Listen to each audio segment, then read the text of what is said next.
Ok. Buen día, apreciados hermanos. Una vez más con ustedes, el obispo Alejandro Guevara, para iniciar este día en oración, pidiéndole a Dios que escriba en nuestro corazón lo que Él quiere que tengamos en cuenta hoy, necesario para nuestro crecimiento espiritual. Vamos a empezar rápidamente porque reconozco que hoy ya me conecté un poquito tarde en el nombre del Padre, del Hijo y del Espíritu Santo. Amén. Dios Padre misericordioso y eterno, que en tu presencia estamos. Te damos en este día todo el honor, la gloria y la honra por tus beneficios, por ser quien eres, Señor, por haber revelado a nuestra mente de pecado una salvación tan grande a través del sacrificio y el accionar de Cristo Jesús. Gracias por esa revelación de amor, de paz, de misericordia para cada uno de nosotros. Pongo en tu presencia, Señor, a cada uno de mis hermanos que está acompañándonos en este tiempo devocional y a tu iglesia. Oramos cubiertos con la sangre de Cristo Jesús en tu presencia. Amén. Digamos todos, omnipotente y misericordiosísimo Padre, hemos errado y nos hemos extraviado de tus caminos como ovejas perdidas. Hemos seguido demasiado los designios de nuestro corazón y hemos faltado a tus santas leyes. Hemos dejado de hacer lo que debíamos haber hecho y hemos hecho lo que no debíamos de hacer, y en nosotros no hay salud. Mas tú, oh Señor, compadécete de nosotros, miserables pecadores. Libra, oh Dios, a los que confiesan sus culpas, restaura a los que se arrepienten, según tus promesas declaradas al género humano en Jesucristo nuestro Señor. Y concédenos, oh Padre misericordioso, por su amor, que de aquí en adelante vivamos una vida sobria, santa y justa, para la gloria de tu santo nombre. Amén. Hoy es un día muy especial. Hoy es un día en el que estoy en lo personal muy agradecido con Dios porque he recibido muy buenos comentarios, sobre todo de las personas que se conectan diariamente a través de TikTok. Hay muchas inquietudes. Hay personas que me han escrito porque alguien ha compartido estos en vivos. Eh, Son muchas las personas que están llegando eh, eh, con problemas o situaciones muy puntuales. Eso le está dando sentido, un gran sentido a nuestro ministerio, y estamos muy agradecidos con Dios porque vemos que el trabajo no es en vano. Vamos a continuar hoy entonces con la idea que iniciamos a trabajar el día lunes. Ayer no pudimos conectarnos por asuntos, digamos, logísticos, pero hoy continuamos entonces con nuestra tarea diaria. El tema que teníamos iniciado es el tema de la fortaleza espiritual, pero antes de esto vamos a tener una lectura bíblica en el libro de Jeremías, del profeta Jeremías, en el capítulo 30, perdón, en el capítulo 9, versículos del 23 al 24. Vamos a leerlos. Dice así: no se gloríe el sabio de su sabiduría, ni se gloríe el poderoso de su poder, ni el rico se gloríe de su riqueza. Mas el que se gloríe, gloríese de esto, de que me entiende y me conoce, pues yo soy el Señor que hago misericordia, derecho y justicia en la tierra, porque en estas cosas me complazco, declara el Señor. Estamos hablando de gloria, ¿no? Estamos hablando de una palabra muy interesante aquí que dice: no se gloríe el poderoso de su poder. Generalmente el poder está asociado a la fuerza, ¿cierto? Entonces Dios nos está diciendo a través del profeta que no nos gloriemos en nuestra propia fuerza, en nuestra propia virtud, en nuestra propia capacidad de hacer ciertas cosas. Permítanme que yo tengo un micrófono desconectado. Sé que sí me están escuchando mis amigos, mis hermanos en TikTok, pero tenía esto. Ok, continuamos entonces retomando la idea que traíamos desde el principio. La fuerza espiritual no es un acto de la voluntad humana, decíamos, porque la voluntad humana quedó sujeta al pecado desde el momento en que cayeron Adán y Eva bajo los argumentos de Satanás. Así que definíamos la fortaleza espiritual como una virtud cardinal desde la perspectiva de la teología cristiana. Y decíamos que hay tres virtudes que es importante tenerlas en cuenta: la virtud de la prudencia, la justicia y la templanza. La templanza no en el sentido de tener un mal carácter o un carácter fuerte, sino de tener un carácter decidido. Ok, esta virtud cardenal de la fortaleza espiritual le da valor al alma para afrontar con coraje y con fuerza, con vigor, los diferentes riesgos o situaciones que nos presenta la vida. Y lo debemos hacer de una manera moderada, ya que tenemos que controlar nuestro propio ímpetu y nuestra audacia. A veces cuando tenemos problemas, cuando tenemos dificultades, actuamos más impulsados por nuestra soberbia, por nuestro orgullo, quizá por nuestra capacidad que tengamos a juicio nuestro para enfrentar ciertas cosas. Ahí estamos hablando de la audacia nuestra. Y se nos dice que esa fortaleza espiritual en nosotros nos debe llevar a ser moderados, para moderar el carácter y para moderar el ímpetu. Y también es importante que esta fortaleza espiritual opere en nosotros, venciendo todo temor, o sea, todo lo contrario al ímpetu y a la audacia. A veces nosotros frente a los problemas nos lanzamos con toda la fuerza, con rabia, con rencor, con orgullo. Y otras veces nos acobardamos, o sea, nos da temor. Y otras ocasiones, entonces somos temerarios. No medimos consecuencias y nos lanzamos, venga lo que venga y pase lo que pase.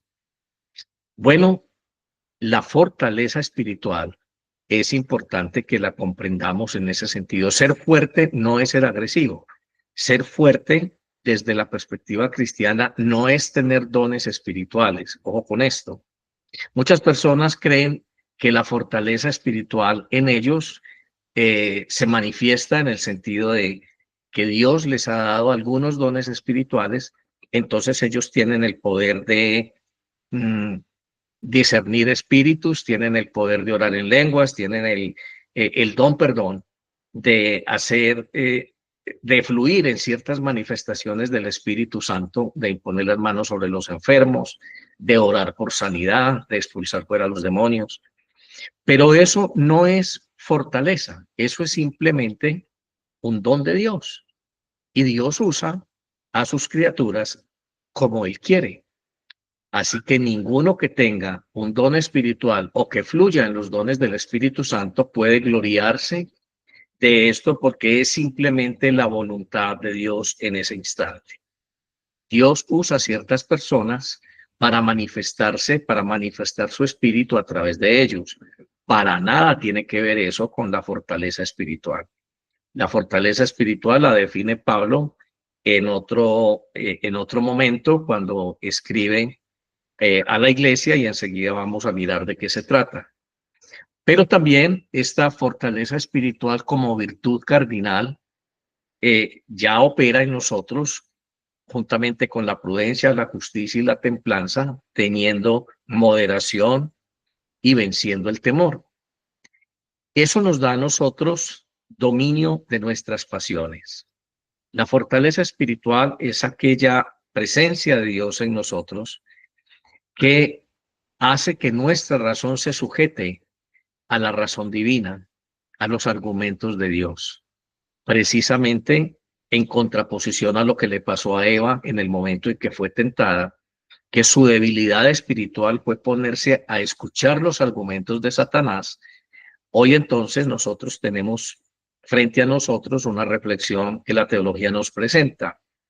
Esa fortaleza espiritual es precisamente lo contrario, dominar nuestras pasiones, dominar aquella voluntad que nos hace a nosotros temerariamente, como ya dijimos hace un segundo, explorar opciones que Dios no nos ha mandado a explorar. Para nosotros, todo accionar y toda meditación y toda posibilidad de acción debe estar enmarcada en lo que Dios nos ha escrito, en lo que Dios nos ha dicho. Bueno, esa fortaleza espiritual entonces, cuando ya tiene dominio de nuestro carácter, cuando ya nosotros sabemos que necesitamos templanza para afrontar los riesgos, las dificultades de la vida, entonces nosotros tenemos la fuerza, la capacidad para enfrentar algo que nos mortifica a todos los seres humanos, que es el sufrimiento y la muerte. Yo quiero en este momento invitarles a ustedes a que piensen, y aquí terminamos la primera disertación e iniciamos la de hoy. Piensen qué es lo que te mortifica, qué es lo que se te está oponiendo. ¿Qué es lo que está sucediendo en tu vida que tú reconoces que necesitas fuerza para luchar contra eso? Quizá tienes problemas con tu trabajo, quizá tienes problemas con tu matrimonio, quizá no tienes un empleo, no sé qué sea lo que te esté afectando en este momento, pero tú necesitas fuerza. Quizá sea un momento de sufrimiento emocional, quizá estás haciendo un duelo, quizá estás enfrentando temores, angustias. Quizá estás en depresión, quizá estás viviendo momentos de angustia existencial o quizá no puedas dormir en la noche, luchando con esas voces, con esos pensamientos que llegan a tu mente a decirte que todo está mal, que nada tiene sentido, quizá invitándote a suicidarte. ¿Contra qué estás luchando y en qué área de tu vida espiritual o natural necesitas fuerza? Tú sabes en este momento. Y quiero que de aquí en adelante esta reflexión, los 10 minutos que tenemos por delante, perdón, los aprovechemos de esta manera. ¿En qué sentido necesitas fortaleza? Vamos a pedirle a Dios que nos dé fortaleza para algo específicamente, ¿no? Cada uno de nosotros tiene un área especial, una petición especial de fortaleza. Así que para poder acceder a esa fuerza espiritual, necesitamos obviamente poner nuestros ojos en Dios porque Él es la fuente de nuestra fortaleza. Ahora sí, vamos a leer lo que Pablo habla respecto de la fortaleza espiritual y lo encontramos básicamente en la carta que él escribe a los Efesios en el capítulo 6, versículo 10, para los que están tomando nota de estas citas bíblicas, porque muchos me preguntan después que por favor les diga las citas bíblicas. Bueno, si ven el video que estamos grabando, ahí van a encontrar esto. Y dice, por lo demás, fortaleceos en el Señor y en el poder de su fuerza. Eso nos dice San Pablo. Fortaleceos en el Señor y en el poder de su fuerza. Leímos al inicio que el profeta Jeremías escribió de parte de Dios que el hombre no se gloríe en su propia fuerza, en su propio poder. Que Dios le dice al hombre, gloríese en conocerme. Y es que, ¿qué sentido tiene ser cristiano si no conocemos a Dios? ¿Qué sentido tiene ser, qué sé yo, parte de una organización, de un grupo, de una escuela filosófica si no conoces la esencia y si no conoces de qué se trata? Mucha gente se define liberal, conservadora, de izquierda o de derecha, pero no saben qué es eso. Casi todas las personas con las que hablo, jóvenes y de otros estratos, dicen estar inconformes con la derecha, dicen estar inconformes con esto, y cuando uno quiere como preguntarles cuál es el sentido de esa ¿cómo se llama? Sus afectos sobre los postulados de la izquierda, razonablemente hablando, casi no saben de qué se trata. Simplemente dicen, lo que pasa es que los ricos son así y hay que trabajar para los pobres, que la desigualdad social. Bueno, todas esas cosas están bien, pero ¿cuál es el postulado filosófico que lleva a definir un Estado a partir del socialismo o del comunismo o de los regímenes de ultraderecha que también llegan a ser totalitarios e igualmente nocivos? Entonces, nos dice el profeta Jeremías que conozcamos a Dios, que nos gloriemos de conocer al Señor. No tiene sentido ser cristiano si no conozco a Cristo. No tiene sentido decirme que tengo una fe puesta en Dios si no conozco a Dios. Eso es ilógico. Así que nos está diciendo Pablo que fortalezcámonos, que nos fortalezcamos en el Señor y en el poder de su fuerza. Conocer a Dios trasciende el hecho de ser bendecido con los dones espirituales. Conocer a Dios es tener una relación personal e íntima cada día con Él, donde nos vamos fortaleciendo en esa amistad. ¿Quién de ustedes no tiene un amigo del cual pueda usted mismo decir que tiene una amistad muy fuerte, muy bien cimentada con él o con ella? Bueno, esto es exactamente lo mismo que nos está proponiendo Pablo, que nos fortalezcamos en esa amistad con Dios, en el poder que emana de su esencia, de su personalidad, de su carácter. Y nos dice Pablo, ahora sí, revestidos con toda la armadura de Dios para que puedan estar firmes en las insidias del diablo, contra las insidias del diablo. Porque nuestra lucha no es contra sangre y carne, sino contra principados, contra potestades, contra los poderes de este mundo de tinieblas, contra las huestes espirituales de maldad en las regiones celestes. Detrás de tu ruina, detrás de tu dificultad para conseguir empleo, detrás de un matrimonio que se está arruinando, detrás de lo que quiera que sea, una enfermedad, lo que quiera que sea que se te esté oponiendo frontalmente hoy a ti y que te esté debilitando, que te esté quitando tu fuerza, tus ganas de vivir, hay un propósito maligno, porque no es el propósito de Dios verte sufrir. No es el propósito de Dios que tú estés pasando dificultades. No es ese el propósito de Dios. Cristo murió por ti. Las posibilidades de una vida amplia, bendecida y holgada están delante de tu presencia. Eso es lo que Dios dispuso para el género humano en Cristo Jesús. Y Él no quiere, no está en su propósito que tú estés sufriendo y debatiéndote todos los días con esta adversidad que cada día te mina tu carácter y que te debilita. No ese es el propósito de Dios. Sin embargo, estás allí. Sin embargo, estamos viviendo esa experiencia y esa realidad solamente la podríamos entender a través del concepto de la justicia divina. Es justo. El amor de Dios no subestima la capacidad humana. El amor de Dios no aliena la voluntad humana. Así que Dios no va a hacer por nosotros lo que nosotros debemos hacer. Dios no va a dejar de fumar por mí. Soy yo el que debo dejar de fumar. Él me fortalece, pero soy yo el que lo hago. Él me da la fuerza, la motivación, el argumento. Él me anima a hacerlo y me asegura que soy capaz de lograrlo porque todo lo puedo en Cristo Jesús. Pero soy yo el que debo hacerlo. Él no lo va a venir a hacer por mí. Él no va a venir a arreglar tu matrimonio. Él no va a venir a sacar del alcohol a tu hijo. Él no va a venir a sacar de una adicción a una persona.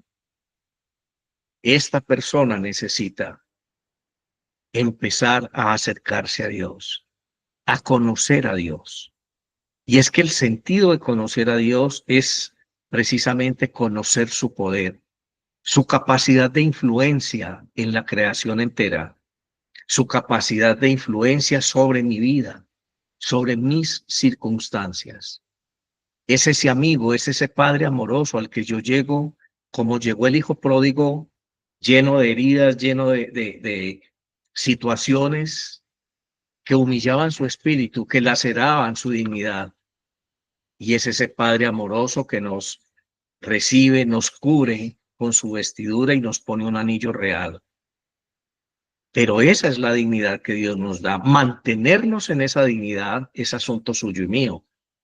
Para mantenernos en esa dignidad necesitamos disciplina, necesitamos fuerza, necesitamos carácter, lo que decíamos hace un momento, dominio propio, templanza, para decir no más al pecado, no más a la lujuria, no más al cigarrillo, no más a cualquier dependencia, porque me amo a mí mismo, porque veo que me está haciendo daño, porque no es justo conmigo que eso esté sucediendo, porque ahora conozco que yo no fui hecho para eso y que el sufrimiento que yo tengo, que tanto me debilita y que tanto quita mis fuerzas y mis deseos de vivir, no viene de Dios, no es la voluntad de Dios, es simplemente un destello de su justicia. Lo que yo siembro, eso recojo. Así que, ¿cuál es el mayor enemigo que usted y yo tenemos?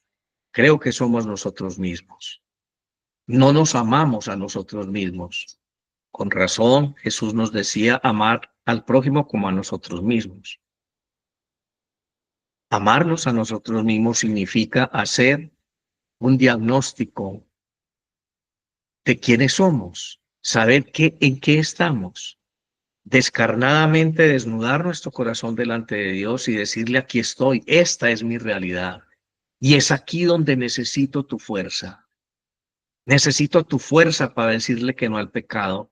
Necesito tu fuerza para no seguir fornicando, para no seguir alimentando mis fantasías a través de eh, pornografía que está dañando mi vida, dañando mi matrimonio, dañando muchas cosas, o simple y sencillamente a través de la mentira, del odio, del rencor, qué sé yo, contra qué estás luchando. Nosotros ponemos la mirada en lo más grave que nos está pasando, en la consecuencia final. No tengo empleo, la plata no me rinde, la pobreza es una constante en mi vida, pero eso es realmente la condensación de muchas cosas. Y esas muchas cosas, esas pequeñas cosas, larvas espirituales, hay que quitarlas porque son el foco de infección. La herida purulenta es la pobreza. La herida purulenta es la falta de oportunidades, es la falta de trabajo, es la falta de algunas cosas que tengamos con las que estemos luchando. Esa es la herida purulenta.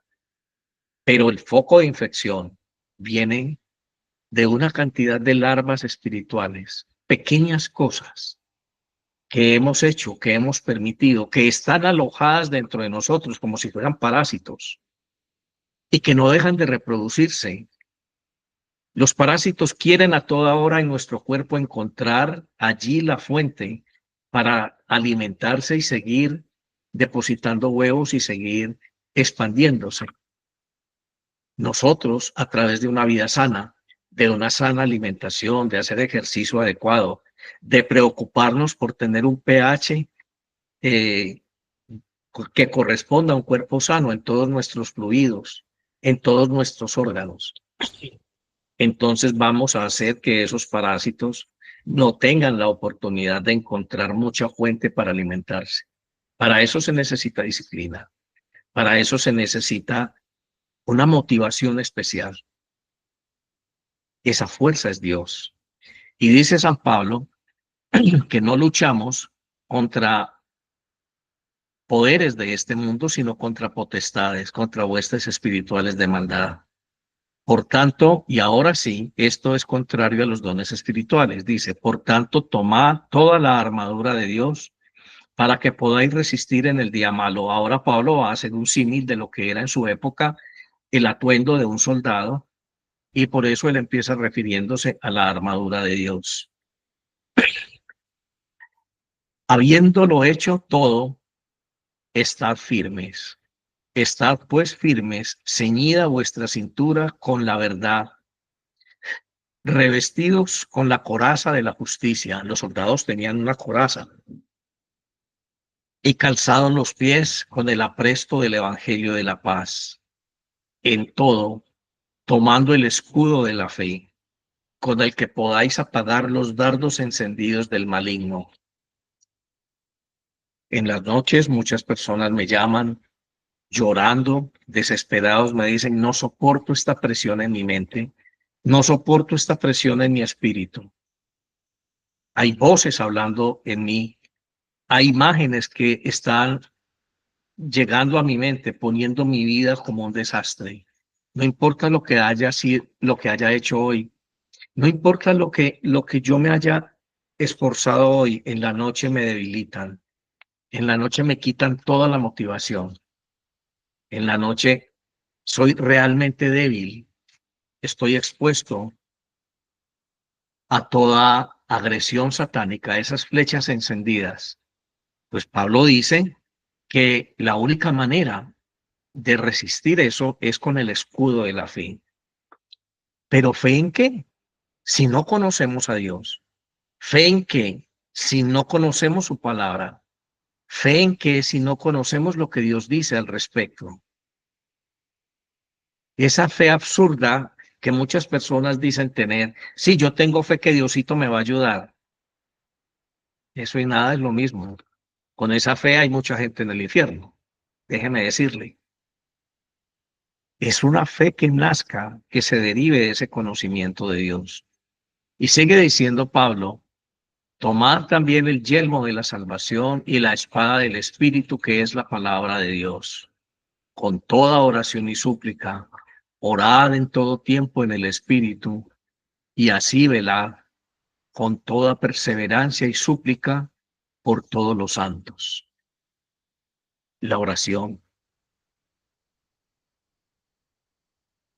Escuchaba yo una disertación de un profesor de teología en estos días por allá revisando notas de mis tiempos de estudiante,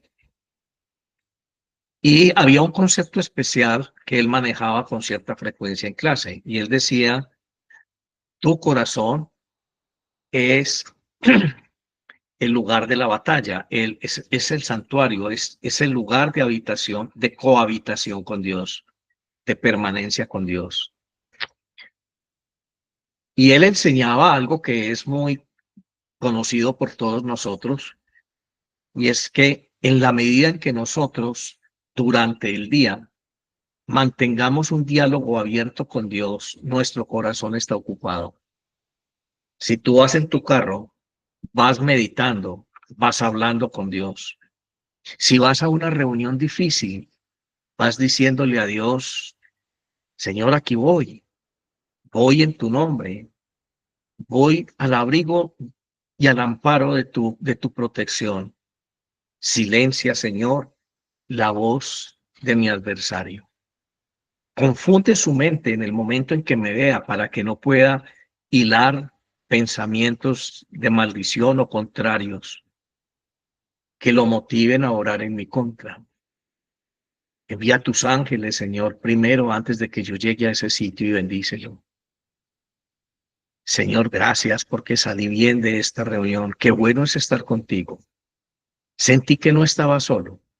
Sentí que estaba contigo defendiendo mi causa, haciendo lo que debía de haber hecho. Gracias por mostrarme tu justicia. Gracias porque no fue mi punto de vista. Gracias porque no fue la jactancia de mis habilidades en la retórica o de argumentación. Gracias, Señor, porque simplemente dejé fluir el sentido común de tu espíritu, con la sencillez que solamente tú sabes hacerlo, pero con una mirada firme, con un corazón dispuesto a defender la verdad. Yo creo que si nosotros todo el día tenemos ese canal abierto de diálogo con Dios, teniendo en cuenta que no estamos hablando con un Dios que está a nuestro servicio, teniendo en cuenta que su justicia implica que en nuestro corazón Él no va a llamarle bien a lo que está mal, ni blanco a lo que es negro. A veces nosotros nos justificamos en nombre de Dios. Nos absorbemos a nosotros mismos en nombre de Dios. A nuestros propios ojos, dice la Biblia, a los ojos del hombre todos sus caminos le parecen rectos, pero es Dios quien decide. Dios está en nosotros. Buscar esa perfección, buscar esa justicia de Dios en mi forma de pensar, en mi forma de hablar, en mi forma de relacionarme, en mi forma con los demás, en mi forma de desarrollar mi trabajo, en mi forma de interactuar con la sociedad, con la iglesia, conmigo, siempre buscando esa justicia divina, esa imparcialidad de Dios. Esa es mi mayor fuerza, mi fortaleza. Siempre vamos a tener fuerza espiritual para vencer con el bien y el mal. Dios es la fuente entonces de toda fortaleza espiritual. Tiene sentido ser cristiano, vuelvo y repito, si conocemos a Dios. Así que esperar en Dios es exactamente de lo que se trata. Esperar en Dios. Vamos a mirar lo que Dios nos dice a través del profeta Isaías. Nos dice lo siguiente. Permítanme un segundo. 40:31, Isaías 40:31, promete que los que esperan en el Señor tendrán nuevas fuerzas. Levantarán las alas como las águilas. Correrán y no se cansarán. Caminarán y no se fatigarán. Y mi pregunta es, si en el trasegar de tu vida te sientes cansado, si en el trasegar de tu vida tú reconoces que hoy te faltan fuerzas, si tú crees que has corrido y que lo único que has conseguido es cansancio y fatiga, que estás corriendo una carrera sin sentido. Bueno, si esas cosas están pasando en nosotros, que creo que todos hemos pasado por allí, es porque nos hace falta, según Dios, algo importante y es esperar en Él, esperar en Él. Pero la esperanza, cuando tiene lógica, nos conforta y nos alivia. Cuando la esperanza es simplemente un placebo, entonces obviamente es una falsa esperanza. ¿Cuándo sé yo que tengo una esperanza clara en el actuar de Dios en mi vida? Cuando he mantenido un diálogo con Él y he tratado de establecer su justicia en mis juicios y en mis acciones. Muchas veces he hablado con personas que trabajan en la rama judicial y en un diálogo muy honesto y muy sincero me han dicho muchas veces, padre, creo que hay muchas personas condenadas porque yo ese día leí lo que tenía que leer para hacerme un juicio, hacerme una impresión cuando tenía un estado de ánimo inclinado hacia algo que me disgustaba y lo proyecté en esa persona. O simplemente vi su rostro y no me gustó. Quizá yo no hice una verdadera apreciación de las cosas con la debida neutralidad y un adecuado juicio. A lo mejor ya tenía una clave de lectura cuando me acerqué a este tema. ¿Cuántas cosas hemos hecho, hemos dicho a manera de juicio? Y es que si usted y yo nos ponemos a pensar, ¿cuántos juicios hacemos en un día? Como si fuésemos jueces. Cuando usted habla de alguna persona conocida, de algún amigo, y usted asegura que esa persona es envidiosa, es que esa persona es mala, es que esa persona es así o así, es un juicio. Cuando usted dice esa persona no tiene una buena vibración, no tiene una buena energía, también es un juicio. Cuando usted afirma que el jefe, cuando usted afirma que alguna persona de autoridad sobre su vida no lo hace bien, no lo hace como debería, desde su perspectiva, también es un juicio. Cuando usted habla de usted mismo, cuando usted se descalifica, cuando usted se minimiza frente a las circunstancias que le están quitando su fuerza, también es un juicio. Y en claro nos dice Jesús a través del Evangelio, no juzguéis para que no seáis juzgados.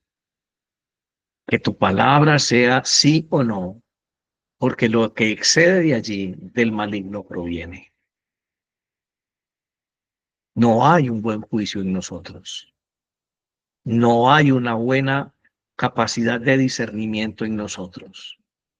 Y es por eso que en ese diálogo abierto que debemos mantener con Dios todo el día en nuestro corazón, que es nuestro santuario, el lugar de habitación de Dios en nosotros, todo el diálogo debe estar sujeto a la justicia divina. Gracias a Dios por este mensaje. ¿Cómo conseguir ese nivel de diálogo con Dios permanente durante el día? Bueno, voy a hacer algunas recomendaciones rápidas. La oración, la meditación de la palabra de Dios, este mensaje de todos los días, ojalá se guarde en su corazón y sea materia de meditación durante el día. La alabanza y la adoración.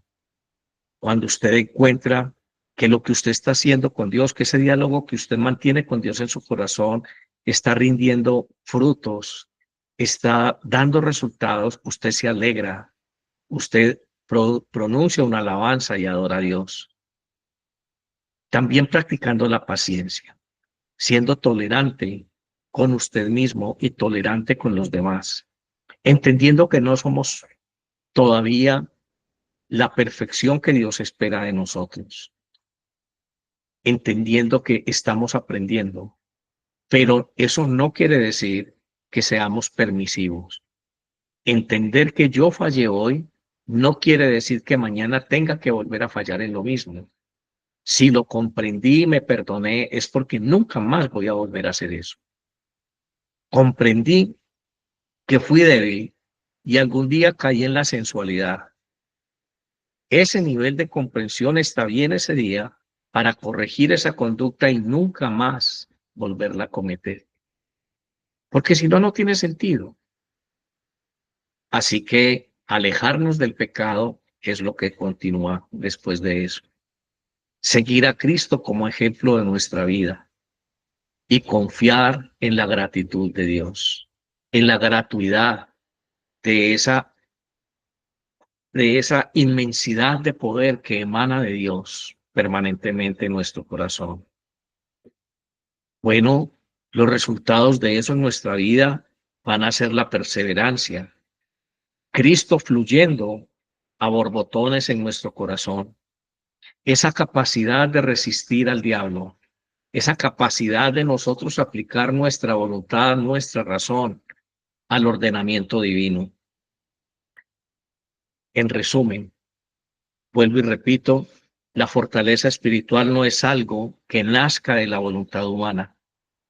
Resulta de una relación íntima con Dios, de ese diálogo permanente nuestro en nuestro corazón con Dios, lo cual deriva en obediencia, oración, perseverar en las pruebas, luchar contra el enemigo, ser estratégicos. Tú vas a luchar contra la pobreza, tienes que tener un plan. Porque el dinero no te va a caer del cielo, ni está en los árboles, como dicen los viejos, ¿no? Los mayores. Tú tienes que tener un plan de acción. Tienes que dejarte guiar por Dios, poner ese sendero, ese camino delante de Dios para que Él vaya delante de ti, trasegando ese trayecto. Y luego vas a ver el objetivo. Y durante ese trayecto vas a estar hablando con Dios en tu corazón. Vas a estar definiendo la justicia de Dios en tu corazón y vas a estar aprendiendo de Dios durante el camino, de tal manera que cuando llegues al objetivo y ya tengas el dinero, ya tengas el empleo, ya hayas superado la pobreza, entonces no solamente hayas superado la pobreza, sino que enriqueciste tu experiencia, enriqueciste y fortaleciste tu trabajo, porque durante el camino aprendiste lo que Dios quería enseñarte. Vamos a orar en esta mañana y diciéndole a Dios, gracias, amado Dios, por este tiempo, gracias por nuestras necesidades, gracias por la fortaleza de tu espíritu. Abre nuestros ojos, Señor, y quita esa mentira que Satanás ha puesto en la mayor parte del pueblo cristiano, confundiendo los dones espirituales con la fuerza de tu espíritu. La fuerza de tu espíritu está y se cultiva de otra manera muy diferente, Señor. Enséñanos a ser estrategas. Enséñanos a ser prudentes y quietos, a cultivar esas virtudes teologales de la justicia, de la prudencia y también a ser estrategas, a saber dimensionar la calidad del enemigo que enfrentamos, las particularidades de las situaciones que se nos oponen, hacer un inventario de lo que necesitamos para enfrentarnos a esos opositores, porque sabemos que no luchamos con carne y sangre, sino con principados y potestades. Cuando tengamos claras esas necesidades, las vamos a poner delante de ti en oración y nos vamos a esforzar para recibir de ti la provisión que necesitamos cada día para vencer paso a paso toda circunstancia adversa hasta llegar al objetivo. En medio de todo queremos tener la esperanza, la alegría, el gozo de saber que estamos de tu mano. Que aunque hoy todavía no es el momento de haber vencido la adversidad, la pobreza, la ruina, pronto va a ser. Pronto va a ser. Mientras hoy estoy trasegando en esa ruta para conseguirlo. Tengo de ti tu misericordia. No va a faltar el pan en mi mesa, ni va a faltar tu provisión para mi salud y la de mi familia. Estoy allí, Señor, aprendiendo de ti, con paz en mi corazón, yendo al objetivo, claramente guiado por ti de tu mano y aprendiendo, Señor, lo que me vas a enseñar antes de llegar allí. Padre, qué bueno es estar en tu presencia. Qué bueno es saber que somos príncipes del cielo en este mundo y que hoy este mensaje está quedando en el corazón de mis hermanos, a quienes bendigo en tu nombre, en el nombre de Jesucristo, tu Hijo, Dios y Señor nuestro, y con el poder y la gracia del Espíritu Santo. Amén. Mañana, 7 de la mañana. Muchas gracias. Dios los bendiga. Pensé que me iba a demorar poquito, pero hoy quería terminar de verdad ya con este capítulo y empezar mañana un nuevo tema con ustedes. Dios les bendiga. Que estén muy bien. Bendiciones. Hasta luego. Buen día.